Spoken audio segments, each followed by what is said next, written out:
வணக்கம் மக்களுக்கும் வணக்கம். நான் உங்க கௌதம். இன்னைக்கு நம்ம இந்த வீடியோல எத பத்தி பார்க்க போறோம் அப்படின்னு பார்த்தீங்கன்னா, நம்ம ஒரு கம்பெனியோட ஃபவுண்டரோட லைஃப் ஸ்டோரிய பத்தி தான் இந்த வீடியோல நம்ம பார்க்க போறோம். ஒரு மனுஷனோட கனவு, அந்த கனவுனால வந்த சக்சஸ், அந்த சக்சஸ்னால வந்த பிரஷர், அந்த பிரஷர வந்து ஹேண்டில் பண்ண முடியாம அவர் எடுத்துக்கிட்ட ஒரு முடிவு. நான் யார பத்தி பேசப் போறேன் அப்படின்றது வந்து உங்களுக்கு தெரிஞ்சிருக்கும்னு நெனைக்கிறேன். நீங்க சோசியல் மீடியாலயும் வந்து நியூஸ் பார்த்திருப்பீங்க. இல்ல இங்க யுஏஇ பத்தி நீங்க வந்து நெறைய தெரிஞ்சு வச்சுக்கிறீங்க அப்படின்னா வந்து, இல்ல நம்ம சேனல்ல பார்த்தீங்கன்னா கூட, உங்களுக்கு வந்து இந்த நியூஸ் தெரியறதுக்கு வந்து சான்சஸ் இருக்கு. ஸோ அவர பத்தியான வீடியோ தான் வந்து இப்ப நான் வந்து சொல்லப் போறேன். நம்ம சேனல இப்ப தான் நீங்க ஃபர்ஸ்ட் டைம் பார்க்குறீங்க அப்படின்னா, நம்ம சேனல்ல யுஏஇ பத்தியும், யுஏஇ ஜாப்ஸ் பத்தியும், யுஏஇல நடக்கிற எல்லா அப்டேட்ஸ பத்தியும் நான் வந்து ரெகுலரா வீடியோ போடுவேன். நம்ம சேனல நீங்க வந்து ரெகுலரா பார்க்கணும் அப்படின்னா, மறக்காம நம்ம சேனல சப்ஸ்கிரைப் பண்ணிக்கோங்க. வீடியோவ ஸ்கிப் பண்ணாம முழுசா பாருங்க. அப்பதான் நான் என்ன சொல்ல வரேன் அப்படின்றது உங்களுக்கு புரியும். இப்ப வாங்க நம்ம வீடியோக்குள்ள போலாம்.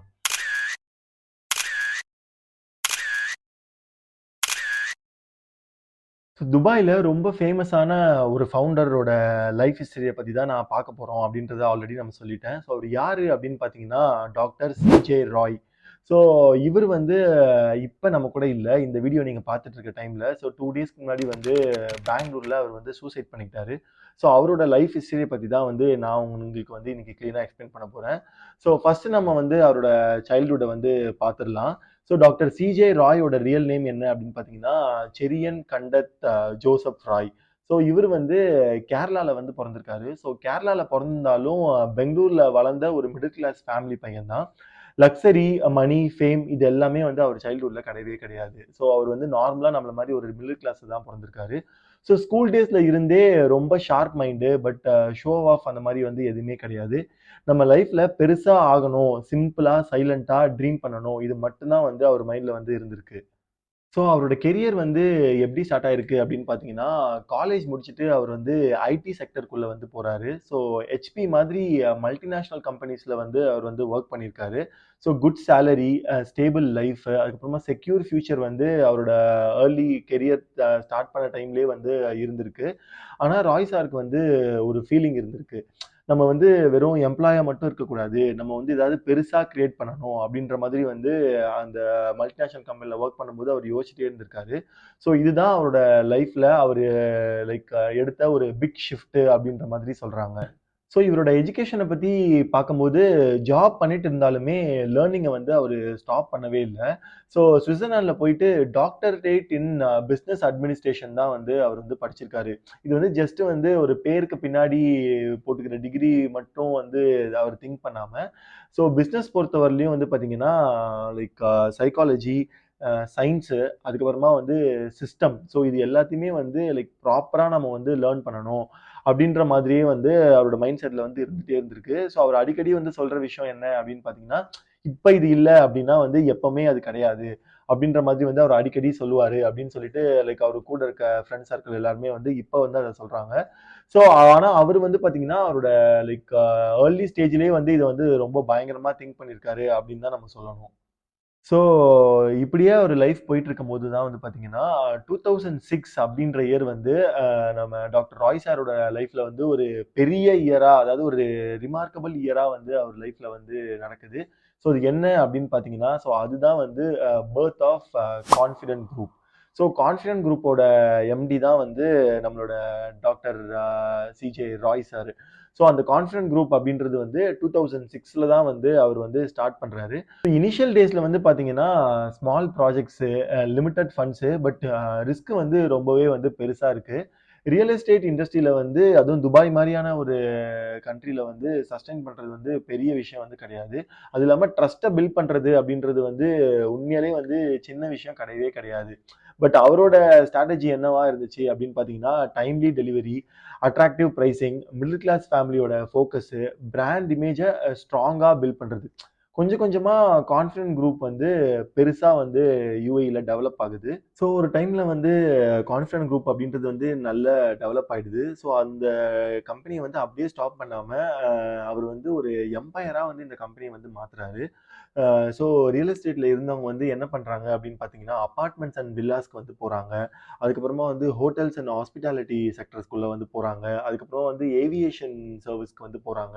அதுக்கப்புறமா எஜுகேஷன் இன்ஸ்டிடியூஷன் இது பண்றாங்க. ரீட்டெயில்குள்ள போறாங்க, ஃபிலிம் ப்ரொடக்ஷன் பண்றாங்க. அதுக்கப்புறமா பில்டிங் மெட்டீரியல்ஸ் வந்து பண்றாங்க. ஸோ இது வந்து பார்த்தீங்கன்னா, வெறும் யுஏஇ, கல்ஃப் கண்ட்ரீஸ் மட்டும் இல்லாம, நம்ம இந்தியால வந்து பர்ட்டிகுலரா வந்து சவுத் சைட்லயுமே வந்து அவங்க வந்து பயங்கரமா ஃபோக்கஸ் பண்றாங்க. ஸோ அவரு பொறந்த நாடான லைக் ஸ்டேட்டான கேரளால, அதுக்கப்புறமா அவர் வளர்ந்த ஸ்டேட்ல கர்நாடகால, அதுக்கப்புறமா தமிழ்நாட்டிலயும் வந்து அந்த கான்ஃபிடன்ட் குரூப் அப்படின்றத வந்து அவங்க வந்து பயங்கரமா எக்ஸ்பேண்ட் பண்றாங்க. ஸோ இப்படி பண்ணிட்டு இருந்த ராய் வந்து என்ன பண்றாரு அப்படின்னு பார்த்தீங்கன்னா, வெறும் பிசினஸ் மட்டும் பண்ணிட்டு இல்லாம, அவருக்கு வந்து சினிமா மேல வந்து பயங்கரமான இன்ட்ரெஸ்ட் வந்து இருந்திருக்கு ரொம்ப நாளாவே. ஸோ அப்படி இருந்தவரு சினிமாக்குள்ள வந்து என்ட்ரி குடுக்குறாரு. ஸோ என்ட்ரி குடுக்கும்போதே வந்து வேற லெவல்ல வந்து லைக் மலையாளம் மூவி இண்டஸ்ட்ரியோட மிகப்பெரிய சூப்பர் ஸ்டாரான நம்ம லாலேட்டன், அதாவது மோகன்லால் இருக்கார்ல, அவர வச்சு காசானோவா அப்படின்னு சொல்லிட்டு வந்து ஒரு படம் எடுக்குறாரு. அது மட்டும் இல்லாம லைக் பிக் பாஸ் இருக்குல்ல. ஸோ பிக் பாஸ்க்குமே வந்து பார்த்தீங்கன்னா வந்து லைக் ப்ரொடியூஸ் பண்றாங்க. அதுக்கப்புறமா வந்து வின் பண்றவங்களுக்கு வந்து வீடு குடுக்குறாங்க. அதுக்கப்புறமா வந்து காசு குடுக்குறாங்க. ரீசென்ட்டா வந்து லைக் இப்ப லாஸ்ட்டா முடிஞ்ச பிக் பாஸ்க்கு வந்து பார்த்தீங்கன்னா, ரன்னர் வந்து அனீஷ்ன்னு ஒருத்தர் இருந்தாரு. ஸோ அவரு வந்து பார்த்தீங்கன்னா, அவரு தான் வின்னர்ன்னு நெனச்சிட்டு இருந்தாங்க. பட் அவர் ரன்னர் ஆயிட்டாரு. ஸோ அவர கூப்ட்டு ராய் வந்து பார்த்தீங்கன்னா, லைக் பைசா வந்து குடுத்தாரு. ஸோ அது வந்து பெருசா வந்து பேசப்பட்டது. ஸோ எல்லாருமே வந்து பார்த்தீங்கன்னா, சினிமால இருந்து தான் வந்து பிசினஸ்க்கு வருவாங்க. பட் ராய் அவர் வந்து பார்த்தீங்கன்னா, கொஞ்சம் டிஃபரெண்ட்டா பிசினஸ்ல இருந்து சினிமாக்கு வந்து போயிருக்காரு. ஸோ அங்கேயுமே வந்து அவர் வந்து நல்லா வந்து எஸ்டாப்ளிஷ் ஆயிட்டு, பட் இந்த கான்ஃபிடன்ட் குரூப்பையும் வந்து அவர் கன்டின்யூ பண்ணிட்டு தான் வந்து இருந்திருக்காரு. ஸோ இந்த சினிமாக்குள்ள வந்தது வந்து பார்த்தீங்கன்னா, வெறும் பப்ளிசிட்டிக்காக மட்டும் தான் அப்படின்னு நீங்க நெனச்சீங்கன்னா, அதுதான் கிடையவே கிடையாது. ஸோ இது வந்து பார்த்தீங்கன்னா, ஒரு பிராண்ட் பொசிஷனிங் ஸ்ட்ராட்டஜி அப்படின்னு நம்ம சொல்லலாம். ஸோ எவ்வளோக்கு எவ்வளோ நம்ம சினிமால வந்து தெரியிறோம், நம்மளோட பேரு தெரியுது அப்படின்னும்போது, நம்மளோட கம்பெனி, நம்மளோட பிராண்டுமே வந்து பெருசா வந்து எஸ்டாப்ளிஷ் ஆறதுக்கு நெறைய சான்சஸ் இருக்கு. ஸோ அந்த ஸ்ட்ராட்டஜிய தான் வந்து ராய் சாருமே வந்து யூஸ் பண்ணியிருக்காரு. ஸோ அவரோட லக்ஸரி லைஃப்ப வந்து பார்க்கணும் அப்படின்னா, ஸோ இவரு வந்து துபாய்ல தான் வந்து ஸ்டே பண்ணியிருந்திருக்காரு. ஸோ துபாய்ல வந்து எமிரேட் சீல்ஸ் அப்படின்ற ஒரு எலைட் ஏரியால தான் இவரோட வீடு வந்து இருந்திருக்கு. அது மட்டும் இல்லாம டாக்டர் ராய் சார் வந்து கோல்டன் விசாவோட ஹோல்டரும் கூட. ஸோ இவருக்கு ஓன் பண்ணியிருக்க கார் என்ன அப்படின்னு சொல்லி பார்த்தீங்கன்னா, புகாட்டி வச்சிருந்திருக்காரு. அதுக்கப்புறமா வந்து ரோல்ஸ் ராய்ஸ் வச்சிருந்திருக்காரு. பென்ட்லி வச்சிருந்திருக்காரு. அதுக்கப்புறமா வந்து லாம்போகினியும் வந்து அவர் வச்சிருந்திருக்காரு. ஸோ அவர் வந்து ஒரு இன்டர்வியூல வந்து சொல்லும்போது, அவர் புகாட்டி வாங்கும்போது லைக் ஃபுல் கேஷ குடுத்து தான் வந்து அவர் வந்து புகாட்டிய வந்து வாங்கியிருக்காரு. அ இது வந்து என்னடா, இது வந்து என்ன ஒரு பெரிய விஷயம். எவ்வளவோ பேர் வந்து துபாய்ல வந்து இந்த மாரி லக்ஸரி கார வந்து டைரக்ட்டா கேஷ் குடுத்து வாங்குறாங்க அப்படின்னு நீங்க நினைக்கலாம். பட் இதுல வந்து ஒரு டச்சிங் விஷயம் என்ன அப்படின்னு பார்த்தீங்கன்னா, இவரு வந்து ஃபர்ஸ்ட்டு ஓட்டுன கார் வந்து மாருதி 800. ஸோ அந்த மாருதி 800 வந்து இவரு பெருசா, அதாவது புகாட்டியே வந்து லைக் ஃபுல் கேஷ் குடுத்து வாங்குற அளவுக்கு வளர்ந்ததுக்கப்புறம், பழச மறக்காம அதே மாருதி 800 வந்து திரும்ப காசு குடுத்து, அதே மாரி அதே மாடல்ல வந்து திரும்ப அவர் வந்து காசு குடுத்து வாங்கியிருக்காரு. என்னதான் மீடியால வந்து அவரோட லக்ஸரி லைஃப்ப வந்து அவர் காமிச்சாலும், பட் பெர்சனல் லைஃப் வந்து அவருக்கு வந்து ரொம்பவே வந்து டிஃபரெண்ட்டா தான் வந்து இருந்திருக்கு. ஸோ நெறைய சேரிட்டி வந்து அவர் வந்து பண்ணியிருக்காரு. லைக் ஹண்ட்ரட்ஸ் ஆஃப் ஸ்டூடண்ட்ஸ்க்கு வந்து ஸ்காலர்ஷிப் குடுத்திருக்காரு. ஃப்ரீ ஹார்ட் சர்ஜரி வந்து பண்ணியிருக்காரு. இது மட்டும் இல்லாம கேரளால வந்து வில்லேஜஸ்ல வந்து வாட்டர் ப்ராஜெக்ட்ஸ் வந்து பண்ணியிருக்காரு. புவர் ஃபேமிலிக்கு வந்து, அதாவது கஷ்டப்படுற ஃபேமிலிக்கு வந்து ஃபினான்ஷியலா வந்து அவர் வந்து ஹெல்ப் பண்ணியிருக்காரு. ஸோ இது எல்லாமே வந்து பார்த்தீங்கன்னா, லைக் கேமரா இல்ல, ப்ரமோஷன் இல்ல, ஹெல்ப் பண்ணா மட்டும் போதும். அப்படின்ற மாதிரி தான் வந்து இந்த மாரி சேரிட்டி விஷயங்கள் எல்லாமே வந்து பண்ணியிருக்காரு. ஸோ அப்ப வந்து அது வந்து யாருக்குமே வந்து பெருசா தெரியல. பட் இப்போ அவர் நம்ம கூட இல்லாத டைம்ல வந்து பார்த்தீங்கன்னா, லைக் நெறைய பேர் வந்து வெளிய வந்து அவர்கிட்ட இருந்து கிடைச்ச ஹெல்ப் எல்லாத்தையுமே வந்து பத்தி ஒருத்தவங்க சொல்லும்போது தான் வந்து நமக்கு வந்து இத பத்தி நமக்கு தெரியுது. ஆனா, ஒரு விஷயம் மக்களே, என்ன மேட்டரு அப்படின்னு பார்த்தீங்கன்னா, லைக் நமக்கு எவ்வளோக்கு எவ்வளோ சக்சஸ் வந்து பெருசாகுதோ, ஸோ அவ்வளோக்கு அவ்வளோ அதுக்கான ப்ரெஷரும் வந்து நமக்கு மேல வந்து விழும் அப்படின்றது வந்து டாக்டர் ராய் சாரோட லைஃப்ப வந்து பார்க்கும்போது நம்மளுக்கு வந்து கிளீனா தெரியுது.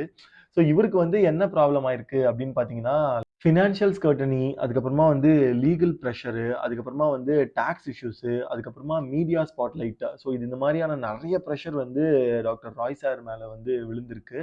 ஸோ 2026 ஜான்வரி அப்போ வந்து பார்த்தீங்கன்னா, பெங்களூர்ல இன்கம் டாக்ஸ் ரெய்டு வந்து நடந்திருக்கு. ஸோ இந்த ஸ்டேஜ்ல வந்து பார்த்தீங்கன்னா, மென்டல் பிரஷர் வந்து அவருக்கு வந்து ரொம்பவே அதிகமாயிருக்கு அப்படின்ற மாதிரி தான் வந்து சொல்றாங்க. ஸோ அதே நாள், அதாவது அந்த இன்கம் டாக்ஸ் ரெய்டு நடந்ததுல, ஸோ அதே நாள் வந்து பார்த்தீங்கன்னா, டாக்டர் ராய் சார் வந்து அவர் வந்து ஷூட் பண்ணிக்கிட்டு, நம்மள எல்லாத்தையும் விட்டுட்டு அவர் வந்து இறந்துடுறாரு. ஸோ இவரோட ஃபேமிலி வந்து பார்த்தீங்கன்னா, லைக் இப்போ வந்து கேரளால தான் இருக்காங்க. ஸோ ஒரு டாட்டர், அதுக்கப்புறமா ஒரு சன் வந்து இவருக்கு வந்து இருந்திருக்காங்க. அது இல்லாம வந்து ஒய்ஃபும் இருக்காங்க. ஸோ லைக் என்னதான் வந்து கோடி கோடியா வந்து பணம் இருந்தாலும், பட் அந்த ப்ரெஷர வந்து நம்ம வந்து ப்ராப்பரா வந்து ஹேண்டில் பண்ணணும். ஏன்னா நம்ம லைஃப்ல வந்து நம்ம நெனைக்காத நெலைமைக்கு நம்ம வந்து போறோம் அப்டின்னா, லைக் ஆப்வியஸ்லி லைக் பணம் வந்து கண்டிப்பா நம்ம வந்து மேக் பண்றதுக்கு தான் நம்ம அவ்ளோ கஷ்டப்பட்டு நம்ம வந்து அந்த பொசிஷனுக்கு வந்து நம்ம வந்து போறோம். பட் அப்படி அந்த பொசிஷனுக்கு நம்ம வந்து போகும்போது, அ எவ்வளோக்கு எவ்வளோ பணம் நமக்கு வந்து சேருதோ, அவ்வளோக்கு அவ்வளோ நமக்கான அந்த ப்ரெஷருமே வந்து நமக்கு வந்து விழுந்துரும் அப்படின்றது வந்து டாக்டர் ராய் சாரோட லைஃப் ஹிஸ்டரிய பார்க்கும்போது எனக்கு ரொம்ப கிளீனா வந்து புரியுது. இதுல ஒரு முக்கியமான விஷயம் நான் சொல்லணும் என்ன அப்படின்னு பார்த்தீங்கன்னா, ஸோ அந்த லைக் பெங்களூருக்கு வந்து அவர் யுஏஇல இருந்து போயிருக்காரு.